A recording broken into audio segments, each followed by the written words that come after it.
E Dharma é uma palavra do sânscrito que deriva da raiz dhr, que significa sustentar. Então, Dharma é aquilo que sustenta, se a gente for colocar uma definição. A gente falou isso ontem na primeira aula, né? Quando eu falei um pouco dos valores, que você coloca o Dharma em primeiro lugar. A gente estudou os valores aqui: verdade, honestidade, não violência e tudo mais. A gente deve ter um valor pelo valor, mas o Dharma, como é aquilo que sustenta, esses valores devem estar apoiados no Dharma, que é o que eu devo fazer e o que eu não devo fazer, o que deve ser feito por mim e o que não deve ser feito por mim. Então, Dharma, dentro dessa tradição, é aquilo que deve ser bem compreendido, porque a tradição védica é uma tradição fundamentada, apoiada no Dharma, sobre o que deve ser feito e o que não deve ser feito. Se você pegar a Bhagavad Gita, esse é o assunto principal, né, da Gita. E é isso que de fato agita a nossa mente, porque o Swami Dayananda também falava que a gente tem uma grande bênção, que é o intelecto, o discernimento, a capacidade de escolha, né, o discernimento mesmo, e um grande fardo ter esse discernimento, esse intelecto, porque a gente está em conflito o tempo inteiro. Será que eu devo fazer isso? Será que eu devo fazer aquilo? Será que eu faço? Será que eu não faço? O que deve ser feito? O que não deve ser feito? Uma vaca, ela não escolhe se ela vai ser vegetariana ou não. Ela simplesmente é vegetariana. Ela vai comer aquilo porque ela é programada para isso. Os animais, eles são dármicos. Uma cobra, ela não vai pensar, quem passa na trilha: será que essa pessoa é boa? Se eu devo picar? Se eu não devo picar? Se ela se sentir ameaçada, ela vai picar. É a natureza da cobra.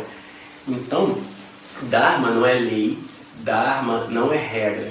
Dharma é você avaliar uma situação como um todo, daquilo que eu faço de melhor, daquilo que é melhor para o todo, para o universo, que vai causar menos sofrimento.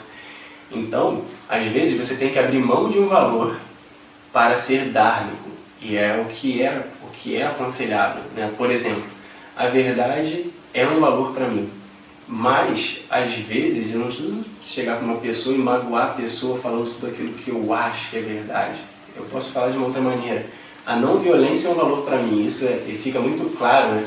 Se eu estou vendo uma situação de injustiça, eu vou deixar acontecer, né?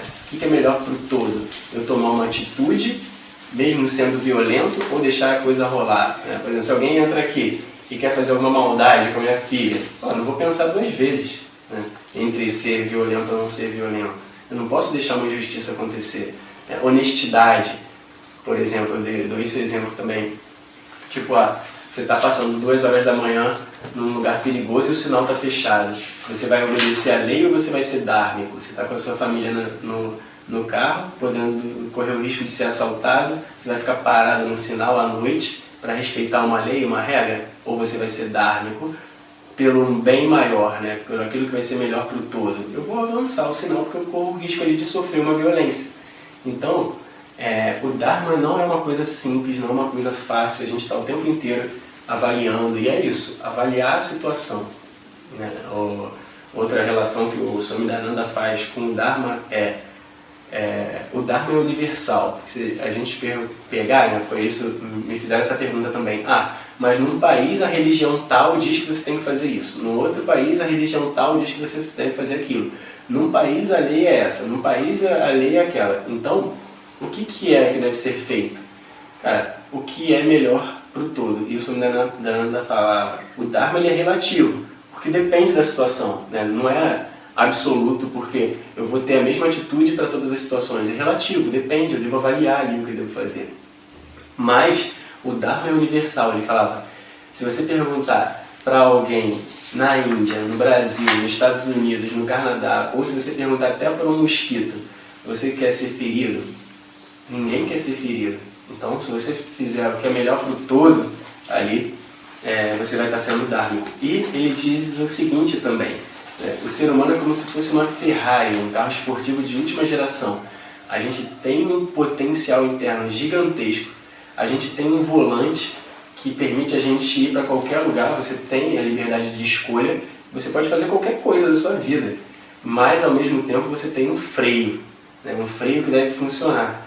Que é o nosso juízo de valores. E isso todo mundo tem. Você no fundo, se você investigar, você vai falar, cara, eu não deveria ter feito isso, eu poderia ter feito diferente. Mesmo que você faça assim, depois você fala, putz, não fiz aquilo que eu poderia fazer.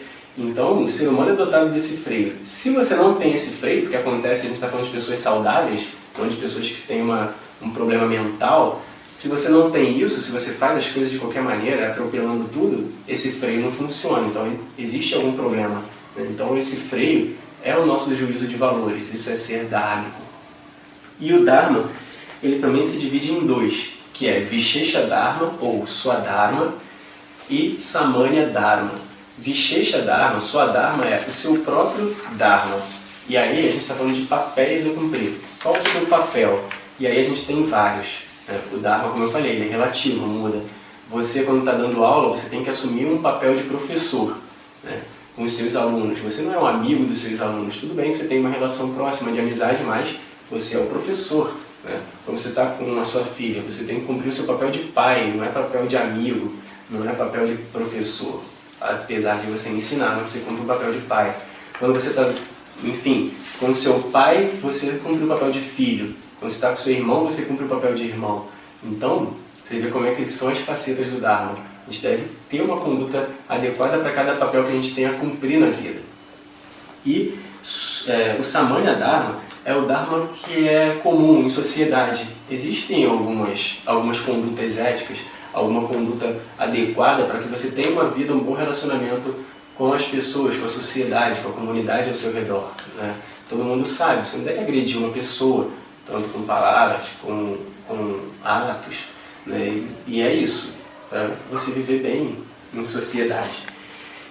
E aqui, sendo o Dharma como uma terceira busca, né, a gente já falou, a gente busca por segurança, busca por prazer. Em algum momento da nossa vida, quando a gente está ali eu tenho uma certa segurança que me dá a tranquilidade que eu gostaria, eu consigo aqui ter um pouco de prazer do tanto que eu busco, e isso me deixa satisfeito, está tudo bem.